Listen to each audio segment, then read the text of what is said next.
കാര്യം ഈ ഇമോഷണൽ ആയിട്ടുള്ള ഇംബാലൻസിങ് ആണ്. അതായത് സാവകാശം ചിന്തിച്ച് പ്രവർത്തിക്കാതിരിക്കുക എന്നുള്ളതാണ്. അങ്ങനെയാണെങ്കിൽ എന്താണ് ഇമോഷണൽ ബാലൻസ് അല്ലെങ്കിൽ വൈകാരിക സന്തുലനം എന്ന് പറഞ്ഞാൽ എന്താണ്? എന്താണ് വൈകാരിക സന്തുലനം?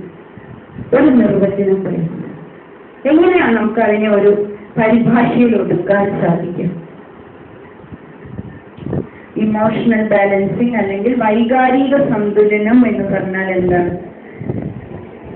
മനസ്സിന്റെ വികാരങ്ങളെ കൺട്രോൾ ചെയ്യുന്നതാണ്.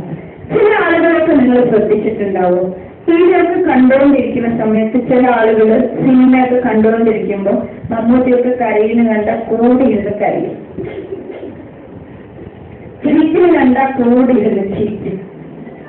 അതിൽ അടി ഗുസ്തിയൊക്കെ കണ്ട നമുക്ക് അതേപോലെ ആവശ്യമായിരിക്കും, ഇതുപോലെ ഇടിക്കണം ഗുസ്തി നടത്തണം എന്നൊക്കെയുണ്ട്. എന്താണെന്നറിയോ, അവർ സ്വയം മറന്ന് അതിലേക്ക് അങ്ങോട്ട് ലയിക്കുകയാണ്. നമ്മളുണ്ട് ചില സിനിമകളുടെയൊക്കെ അവസാനത്തെ ഭാഗമൊക്കെ നമ്മൾ കണ്ടു കഴിഞ്ഞാല് സ്വാഭാവികമായിട്ട് നമ്മളും ആരെങ്കിലും കാണുന്നുണ്ടോ, അടുത്ത കുട്ടികളുണ്ടോ എന്നൊക്കെ നോക്കും, എല്ലാം ഇങ്ങനെ കണ്ണൊക്കെ തടയും. കാരണം എന്താ, നമ്മളെ അവരുമായിട്ട് തന്മയി താതാത്മ്യം പ്രാപിക്കുകയാണ്, തന്മയി ഭാവം നമ്മൾ അവരെ കാണിക്കുകയാണ്. അയ്യോ ഇത് ഞാനാണെങ്കിലോ, അങ്ങനെയാണ് നമ്മൾ ആ നിമിഷം ചിന്തിക്കുന്നത് അല്ലെ? അതൊക്കെ എന്താണെന്നറിയോ, നമ്മളുടെ ഈ ഇമോഷണൽ ഇംബാലൻസിങ് ആണ്. അങ്ങനെയാണെങ്കിൽ ഫുട്ബോൾ കളി കാണുക, ക്രിക്കറ്റ് കളി കാണുക അല്ലെ, അങ്ങനെയൊക്കെയുള്ള കാര്യങ്ങളിലുണ്ട്. അപ്പൊ എന്താണ് ഈ വൈകാരിക ബാലൻസിങ്, സന്തുലനം എന്ന് പറഞ്ഞാൽ അതെന്താണ് പറയും?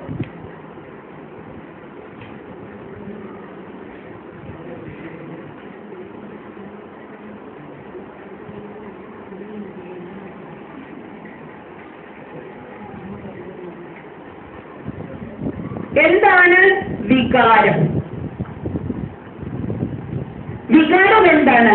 ആന്തരികവും ബാഹ്യവുമായ അനുഭവങ്ങളോട് ശാരീരികമോ മാനസികമോ ആയ നിലയിൽ പ്രതികരിക്കുന്ന വ്യക്തിയുടെ മാനസിക അവസ്ഥയാണ് വികാരം എന്ന് പറയുന്നത്. ഓക്കെ, ആന്തരികവും ബാഹ്യവുമായ അനുഭവങ്ങളോട് ശാരീരികമോ മാനസികമോ ആയ നിലയിൽ പ്രതികരിക്കുന്ന വ്യക്തിയുടെ മാനസിക അവസ്ഥയാണ് വികാരം, ഇമോഷൻസ്. അറിഞ്ഞാൽ മതി എന്തൊക്കെ എഴുതാനുള്ളത്.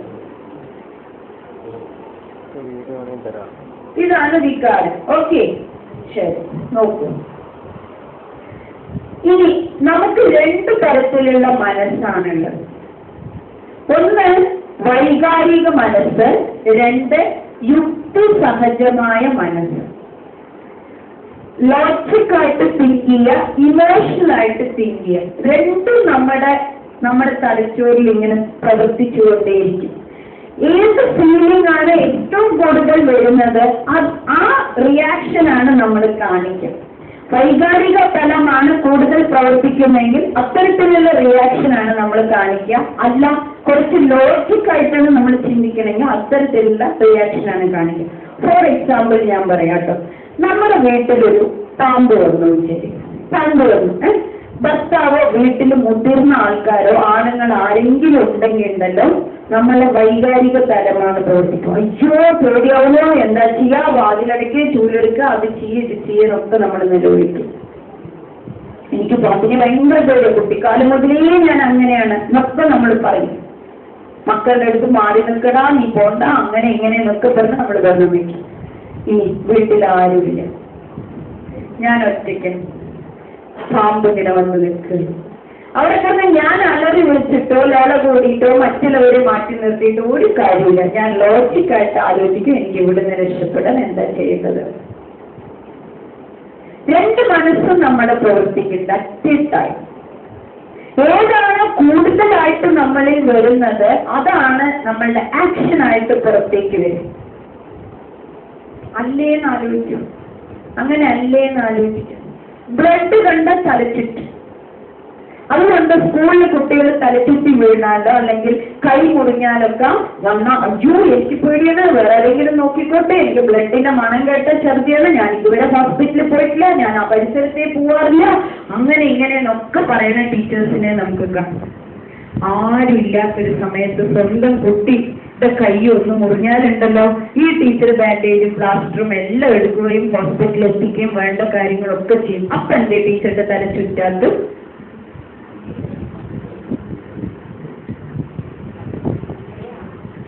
അല്ല, ഇതാണ് ടീച്ചർ കാരണം. അവരപ്പ പ്രവർത്തിക്കുന്ന യുക്തി സഹജമായിട്ടാണ്, അല്ലെങ്കിൽ അവർ പ്രവർത്തിക്കുന്ന ഇമോഷണൽ ലെവലിലാണ്. നമ്മൾ ഈ നെറ്റിയുടെ തൊട്ട് പിറകിലാണ് ഇത് രണ്ടിന്റെയും പാർട്ട് നിലനിൽക്കുന്നത്. എന്താ അതിന് പറയാ, അമിഗ്ഡാല എന്ന് പറയുന്ന തലച്ചോറ്, ബ്രെയിനൊക്കെ എടുത്ത് പഠിച്ചവർക്ക് അറിയാതെ ബയോളജിയിലൊക്കെ വരും. നെറ്റിയുടെ തൊട്ട് പിറകില് അമിഗ്ഡാല എന്ന് പറയുന്ന ഒരു ചെറിയ സ്ഥലമാണ്. ആ സ്ഥലത്താണ് ഇങ്ങനെ ഈ വൈകാരിക തലവും ലോജിക്കുമായിട്ടുള്ള കാര്യങ്ങളെ തീരുമാനിക്കാനുള്ള ഞരമ്പുകളും പേശികളൊക്കെ അവിടെയാണ് സ്ഥിതി ചെയ്യുന്നത്. എന്തെങ്കിലും ഒരു ആക്സിഡന്റ് പറ്റുകയോ അവിടെ വല്ല ക്ഷതം സംഭവിക്കുകയോ ഒക്കെ ചെയ്താലാണ് ആൾക്കാർ സന്ദർഭത്തിന് വിപരീതമായ രീതിയിൽ പെരുമാറാറുണ്ട്. ചിലപ്പോൾ നോക്കും, നമ്മൾ പെട്ടെന്ന് ചില സ്ത്രീകളെ നിങ്ങൾ ശ്രദ്ധിച്ചിട്ടുണ്ടാവും, ഭർത്താവ് മരിച്ചു അറിഞ്ഞാലും അവർ കഴിയൂലോ ഒന്നും ചെയ്തു മിണ്ടാതെ ഇങ്ങനെ കുറേ നേരം ഇരിക്കും. പിന്നീട് കുറേ കഴിയുമ്പോഴാണ് അവരിൽ നിന്ന് റിയാക്ഷൻ വരുന്നത്. എന്താണെന്നറിയോ, ആ ഷോക്ക് ബാധിച്ചിരിക്കുന്നത് ആ അമിഗ്ഡാല എന്ന് പറയുന്ന ഭാഗത്തെ പ്രവർത്തനം അവിടെ തൽക്കാലം ഇല്ലാതെയായിരിക്കണം, മരവിച്ചു പോയിരിക്കുകയാണ്. അപ്പൊ ബ്രെയിൻ വർക്ക് ചെയ്യില്ല. അതുകൊണ്ടാണ് അവർക്ക് അത് എന്താണെന്ന് അറിയാത്തൊരവസ്ഥയിലേക്ക്, ആ ഷോക്കിലേക്ക് അവർ വരുന്നത്. മനസ്സിലായോ? അപ്പൊ ഇതെല്ലാം നിയന്ത്രിക്കുന്ന എന്താണെന്നറിയോ, ഈ പേശികളും ഈ ഞരമ്പുകളും എല്ലാമാണ് മസ്തിഷ്കത്തിന് ഈ ഭാഗത്തിനെ ഒക്കെ നിയന്ത്രിക്കുന്നത്.